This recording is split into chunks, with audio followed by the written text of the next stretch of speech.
nihindukana n'uyu munsi ndi kwira n'ejo hazaza nihinduka. Iyo ni Imana y'umurwa w'ubuhungiro, niyo Mana y'umurwa w'ubuhungiro. Amen.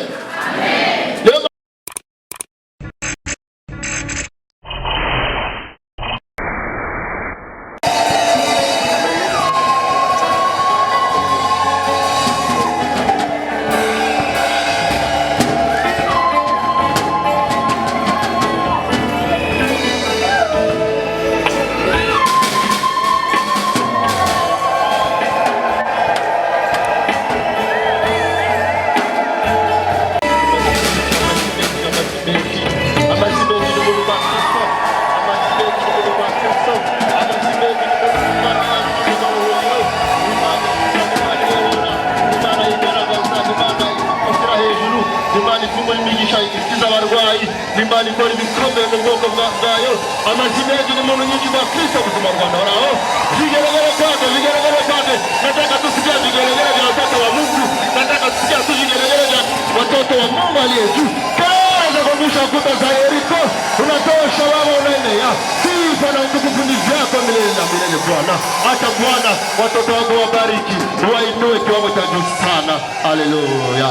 Amen. Shalom.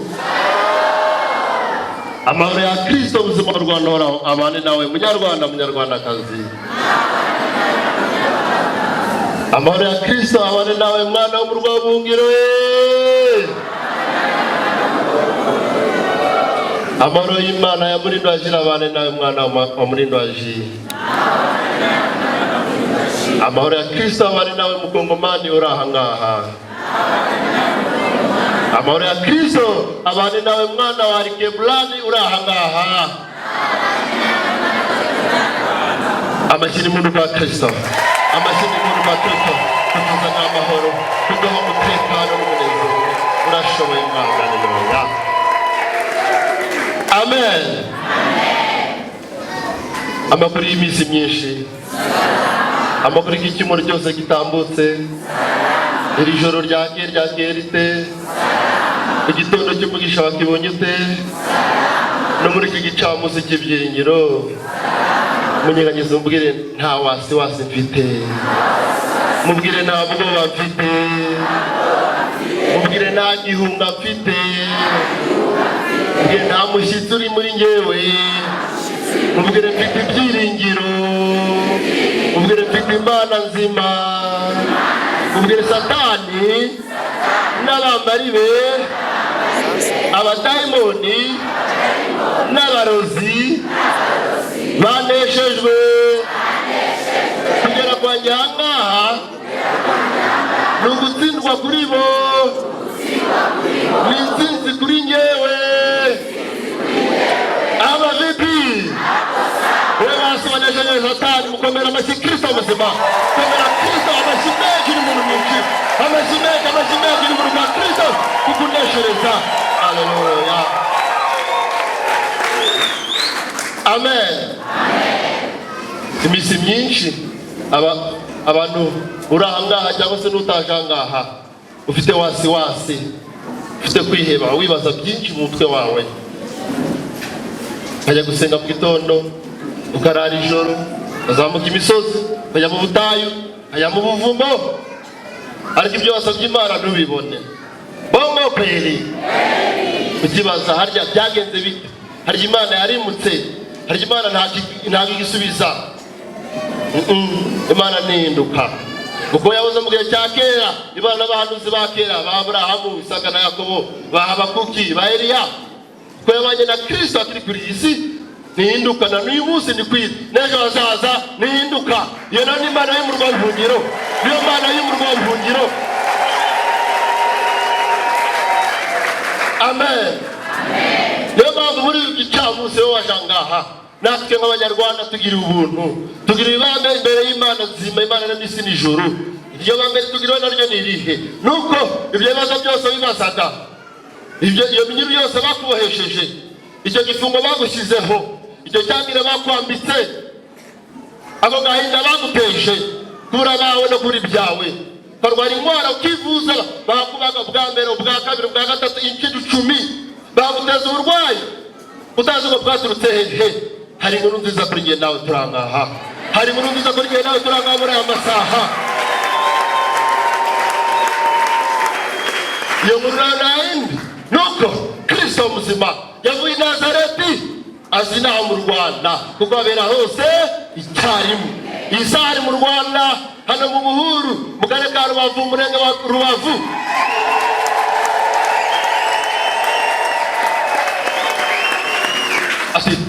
Kuko abamwakiriye bose yabahaye ububasha bwo kwitwa abana b'Imana isumba byose. Ntabwo wakwitwa umwana w'Imana uboshwe bomba kweli. Ese Imana arwara? Imana yakena? Imana yarari inzara? Imana yarwara diabete? Sasa nge nawe ibyo bibazo twahuye nabyo byaturutse he? Byaturutse ku mwana Satani, ku mubiri. Kuko Satani niwe se bibi byose. Ariko isa sheri wawe mubwire sheri wanjye, mubwire umukunzi wanjye afite message. Utari kuyumva? Utari kuyakira? Message ya sheri wawe kuri gicamuzi nuko yaje wenyine kandi arigaragaje kugira ngo akubohore, kugira ngo akubohore, kugira ngo akubohore, kugira ngo akubohore. Leta ure kugira ngo akubohore. Urabohote, urabohote mujangaha, urabohote. Hano hari umuntu ubohote, hano hari umuntu ubohote. Aya ni amashimwe ke abana, amashimwe ke ababohote. Mukomere abasikirita muzima rw'amaro zigaragake abatawushana Eliya. Asante Bwana kutufungua, urakoze Kristo kutubohora, urakoze Mwami kubohora n'igihugu cyacu, kubohora abanyarwanda bose muri rusange, kubohora buri muntu wese urangaha. Amashimwe, amashimwe, amashimwe, amashimwe. Ati arakubohoye. Birashoboka ko watwe n'ubugumba n'ubyara, birashoboka ko watwe no kudatera imbere, birashoboka ko waravutse ujya gusanga hari ibintu byubatswe mu muryango nuzo ko bikomoka byose birabikwikoreshe. Birashoboka urarya n'uwage wavuka no kugura urukweto amapapa ntabwo urabyigurira, uri umupapa ufite abana 10 n'abangana n'ugurwa n'umugore n'abana. Kumbe waravutse ukija muri Imana tubwira muri Yeremiya 1:4 utaravuka ati Imana yarakumenye irakweza ikugiraho umuhanuzi w'isi nzima. Ariko Satani n'abamarire n'ukivuka utaravuka bemenye kuzabaho barangije barakutega. Ukivuka mama ari ku kiriri ako kanya barapangiriza imigisha yawe, impano zawe zose barazitwara bakwikoreza ibyabo. Sasa umwana wawe yigaragaje, Kristo muzima yigaragaje, le general de généraux n'oranga mu Rwanda n'ori kubona abana be aje kukurengera, aje kukubohora, aje kukubohora gukanga bagukizera.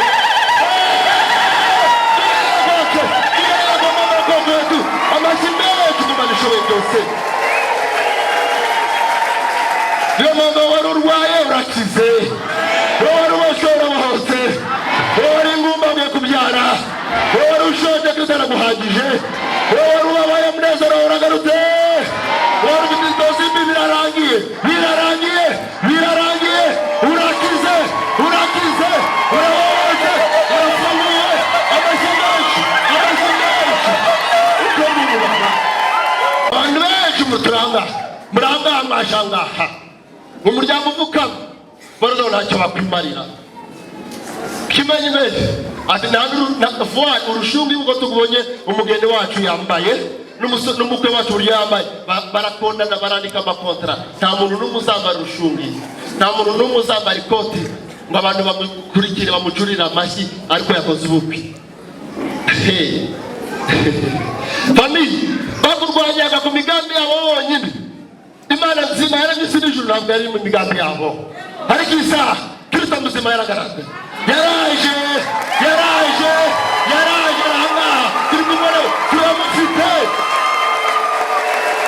Gerageza umujyanyi mubwire turayifite, mubwire ari kumwe natwe, mubwire arahanga, mubwire nawe urataha umubonye, mubwire nawe uramutahana, mubwire aricara muri wowe, nawe wicare muri we, mubwire ibyo byari bikuremereye byose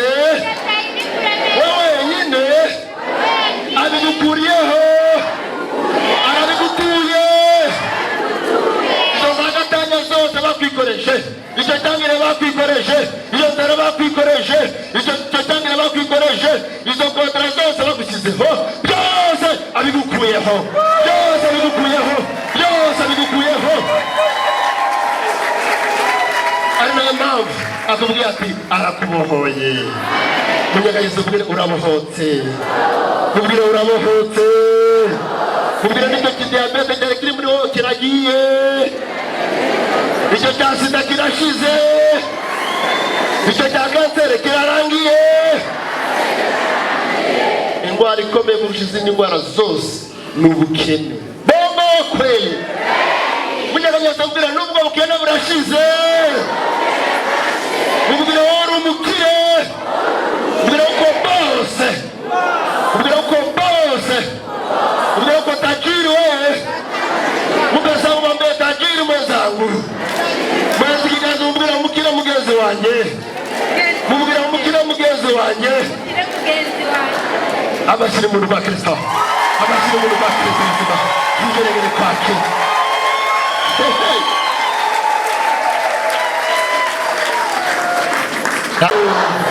Amashyire mu rwa Kristo kukubohora, kukugarura ubwigenge bwawe, kuguha ubushobozi n'imbaraga. Haleluya baba, uratosha. Hereza abantu batatu ikiganza umubwire urabohotse. Batatu gusa mubwire urabohotse, abantu batatu, abantu batatu. Niba wasoje bose komera amashyi Kristo kukubohora, kukubohora amashyi, kukubohora amashyi n'ibintu. Amashyi n'ibintu. Shalom.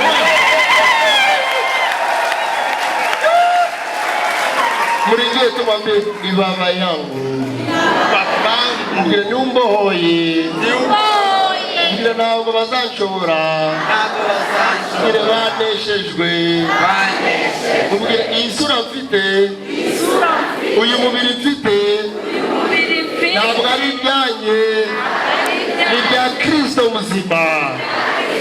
Niyo mpamvu kubera Kristo abonye inzu muri ngewe, ndakize, ndabose. Amashyi bana, amashyi,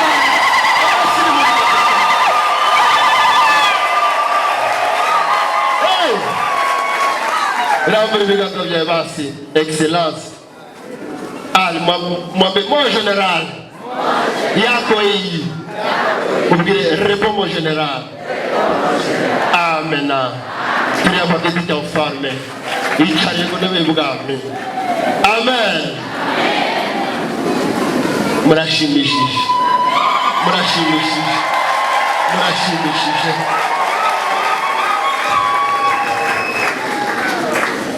Ayi, muraritaraha.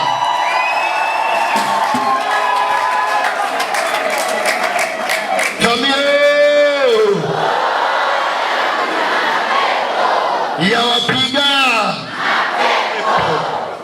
ubundi y'abakire cyane, y'abatajiri ariko tajiri. Mutegeze muri systeme y'ikinyabwenge uri umukire ko famille. Hari abantu benshi bamenyere kubaho babwirwa amagambo mabi. Bobo kweli urakuze ufite imyaka 50, imyaka 60, n'umubyeyi kubyana arakubwira ijambo ryiza, wagicucuwe gafita byaye, kagira utego. Muvumo wa mbere wo kuyi wowe umubyeyi wawe. Bobo kweli kuko isomye muri Yeremiya igice cya 40 ati Imana utaravuka utarare, Imana yavugize iki? Yarakwejeje yugiraho umuhanuzi w'isizima. Wasoma ku murongo wa 19 ati Imana ifata ikara ryo yonyine ishyira ku munwa wa Yeremiya, irangira ifata amagambo yayo iyashyira mu kanwa ka Yeremiya. Irangira ugende umbere umuvugizi kw'isi nzima. N'Imana ashobora kujya amagambo mu kanwa k'umuntu. Imana ivuga amagambo mabi, yavuga amagambo mabi. Ariko bagiye mu misozi barakubwira ngo turabona ugiye kugura imodoka, ariko mbere ko imodoka iza turabona cya accident kije. Umuntu azabona imodoka gute yakoze accident tukugura, izamumarira iki? Hari akamaro gifite, hari akamaro gifite.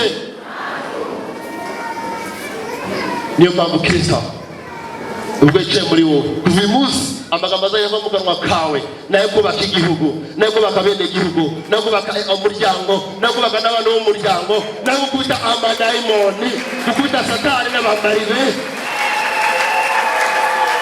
Vipi? Haina mpamvu wowe washangaha ndakurahiye kubwisha ukuri. Basi mukiwacu sikurya abanyakora urakize. Urakize wana. Yusi nazi yako ntabwo kubyize cyangwa cyo kubyize. Urakize. Imana yacu yumvishije, Kristo muzima yumvishije. Wowe nyine le docteur de docteur yakoze umaze gukora operation zamani. Wakize. Amen. Amasacu yicumye imbere ariko hagati aho mbere ko mbere ko icyo mvuga makire ntacyo z'umubyeyi wacu muri naje ati arabasubiza cyane. Vipi? Simunapisha irajyana barabana n'idura dushyira abantu aho kwita imyanya ibe mikeya nakibe myinshi. Kumbe wapi aho muri teta turi kumvikana niba turi kumvikana basenaka mukoma amashimeje twumve. Okay. Amen. Dushimiye Kristo muzima w'u Rwanda horaho, Imana y'umurwa w'ubuhungiro, kuduha igicamunsi cy'intsinzi, igicamunsi gifite imigisha myinshi. Niyo mpamvu ibyubahiro byacu murambura ibiganza byanyu hejuru banyakubaho nikomeye. Amen. Nimumbesha benshi mwaje kura turya ifunguro bongo kweli izaba mwe nako tukiri ifunguro mwandangiriza ngaha. Vipi? Musogope biko tayari. Amen. Dufite ifunguro, dufite na mariage. Niyo mpamvu mu minota bibure iminota 30 gusa irahagije. Vipi? Mumara ngo muzunguruke ngo namose mumboneho. Ndikugiriye abira binyuma majosa kamera guri. Naje abantu nabangaha. Okay. Vipi famille yangu? Amen. Famille. Wowe ajya ku murwa w'ubuhungiro, wowe cyangaha ufite amahirwe menshi cyane. Kubera ko umurwa w'ubuhungiro nuvuga ngo hahungira abantu bari guhunga ikibazo. Bongo pe yano abanyambara abantu bahungira kundi musozi, yano abaye ikivoruka ndatombotse abantu bakavigo bagahungira kuri Nkamira. Siko byagenze. Uburyo umuntu ahunga ikigeragezo, ikintu gishaka gutwara ubuzima. Vipi? Daga twaja Kristo yakubakiye mu rugo w'ubuhungiro kubera ko yarabonye ko abantu benshi bafite ibibazo babuze iyo bahungira. Nayo mpamvu yafashe gahunda yo gufata muri Brazil amubwira ubake utokubaka itorero, ubake umuryango. Uwo muryango uzawite umurwa w'ubuhungiro. Twena ko turi umuryango, turi famille. Yawapiga basi na chef de famille ni Kristo wenyine, le chef de famille. Vipi? Basi mugihe cyakera, mugihe cy'abakozi cyo kwisezerano rya kera, abana b'Imana bava muri Egiputa. Bayisera bari kuva muri Egiputa bari kwerekeza i Kanani, bagera ahantu mu butayu. Amateka twese turayazi. Urugendo rw'iminsi 40 barumaze mu myaka 20 bijyanye kubera iyo mpamvu kwiganyira.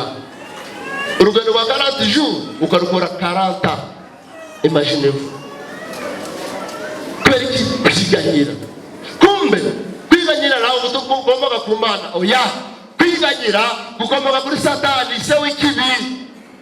Ijambo ry'Imana tubwira ibyo kurya Satani, ibyo kurya n'ugweganya amenyo, n'ukurira n'ikiriyo. Ariko abana b'Imana n'ukunezerwa, n'ukwishima, n'ukuzamuka mu ntera, n'ugutera imbere buri munsi n'ashimwe kuri bo. Basi biganyiye kubera ko bafite irani ryo gusubira iyo baturutse bari gusubiriza. Tuzabona inyama twiberaga mu iraha, twiberaga agacupa ka byeri, twiberaga tukajya ku badamu dushaka, tugakora ibyo twifuza. None Mose atuvanyiriya atuzanye inaha tuyobwa mu butayu. Basi urumva butayu babagamo barubakaga Imana itangara kubwija yereka Mose kuko n'ubundi yamweretse akabura ko turi mwetoze.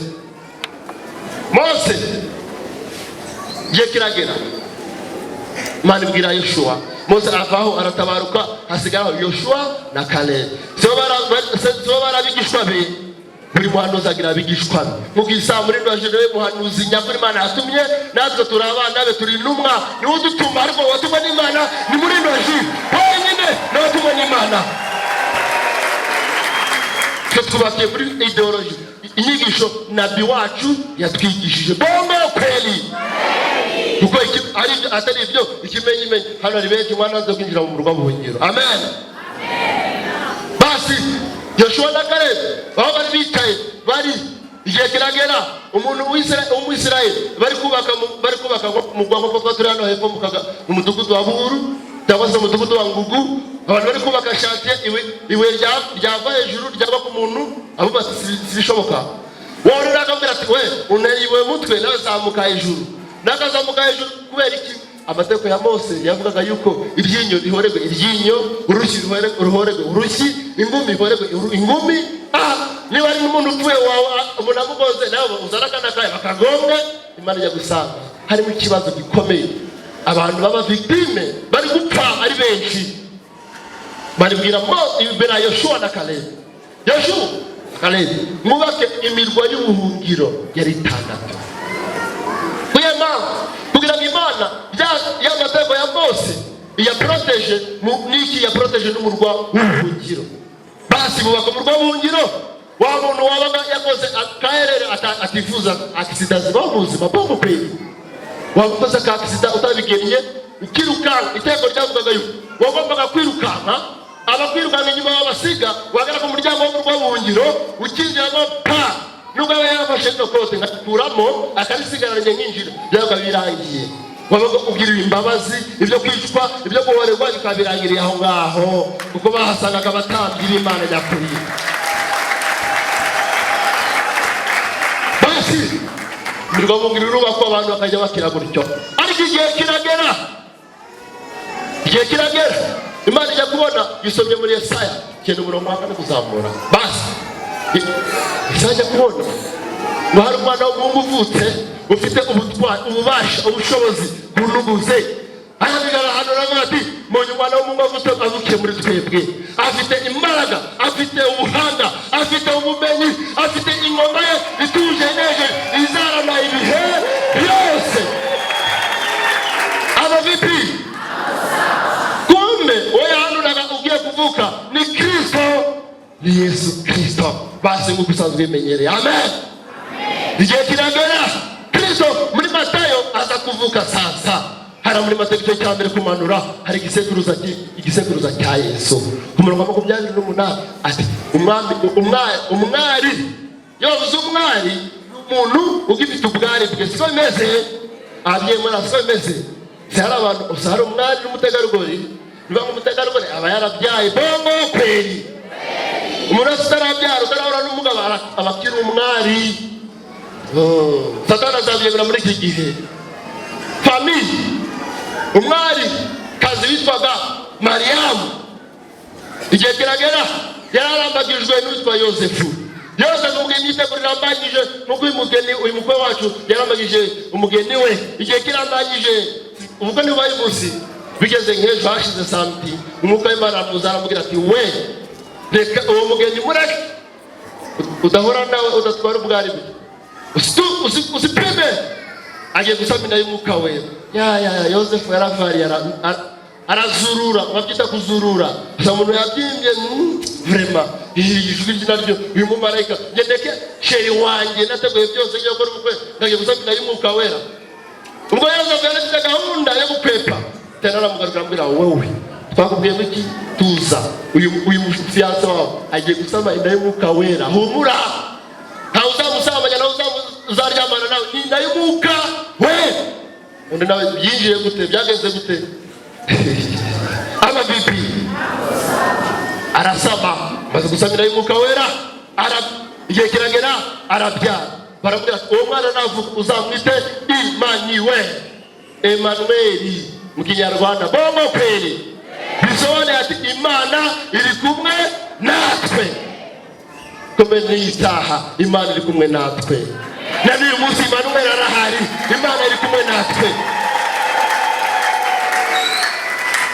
Amaze kuvuka arakura, ku myaka 12 atangira gukora ibitangaza, atangira gusengera abarwayi barakira, atangira kwigisha mu masinagogi, ikimenyimenyi baza kumutamo. Ariko njya kugera ni he? Nahangaha famille uba Kristo yakuraga, amaze kubatizwa atangira gukora ibitangaza, atangira gusengera abarwayi barakira. Muri Mariko 16 umurongo wa 17 atangiye kubwiriza abantu benshi barutanga bagutse tungana basi bangana gutungana imbaga y'abantu benshi batangira kumukurikira.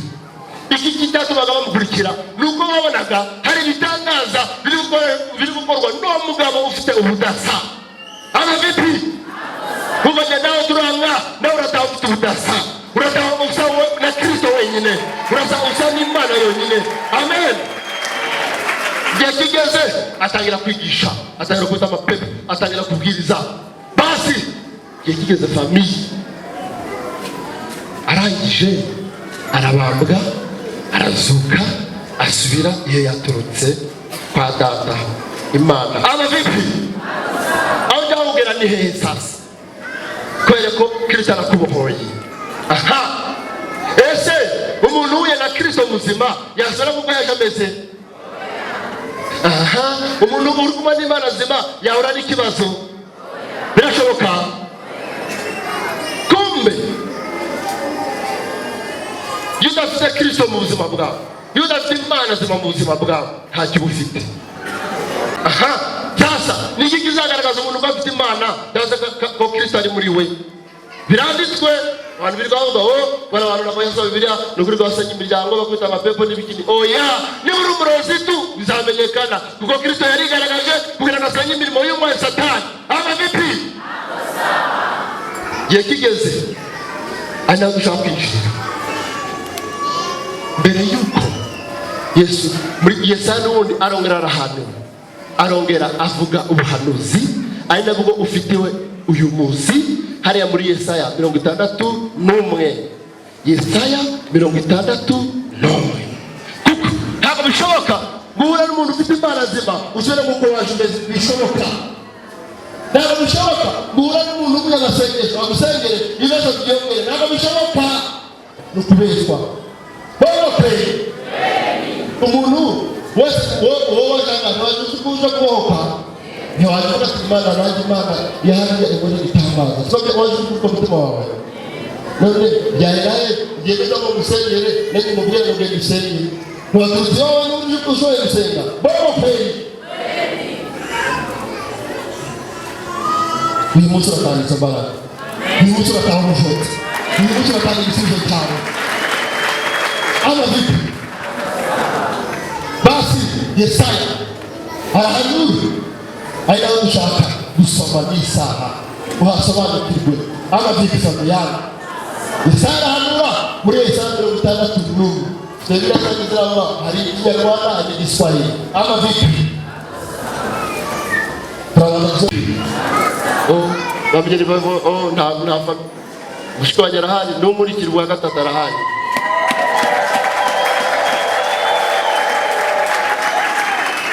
Amen. Abana tari gukwepa ibifumura kujya mu bya Isaya tugira ibifumuro turarya rya wambi igiye kirageze urye. Amen. Kuko hari umwami waje kubohora, hari Imana yaje gukora ibitangaza. Ama vipi? Wafashe igitabo Bibiliya yawe nawe ufite telefone, ufunge telefone yawe Yesaya 61. Esaïe 61 premier verset. Isaya 61 mstari wa kwanza. Amen. Jameni amujanguka.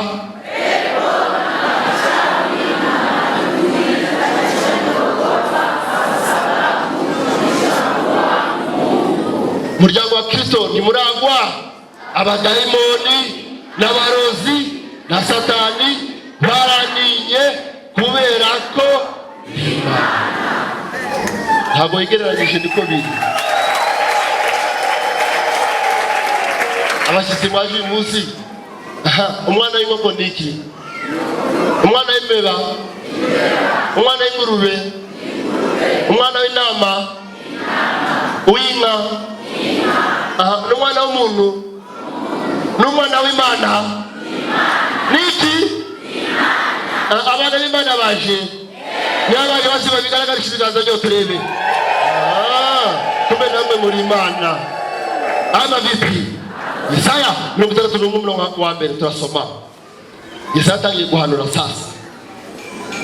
Ati umwuka w'Umwami Imana ari kuri nge, kuko Uwiteka yansize amavuta ngo mbwirize abagwaneza ubutumwa bwiza. Yantumye kuvura abafite imvune mu mutima wabo, no kumenyesha imbohe ko zibohowe, no gukingurira abari mu nzu y'imbohe. Murongo wa 2. Kandi yantumye no kumenyesha abantu umwaka w'imbabazi z'Uwiteka, n'umunsi Imana yacu izahoreramo inzigo no guhoza abarira bose. 3.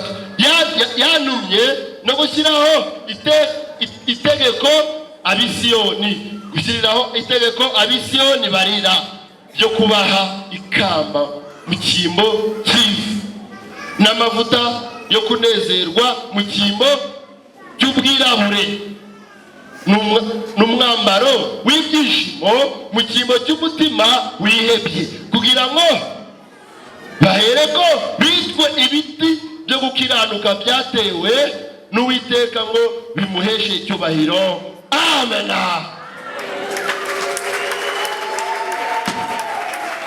Nasoma mu Giswahili, abantu benshi bamenyereye mu Giswahili. Bombo kweli.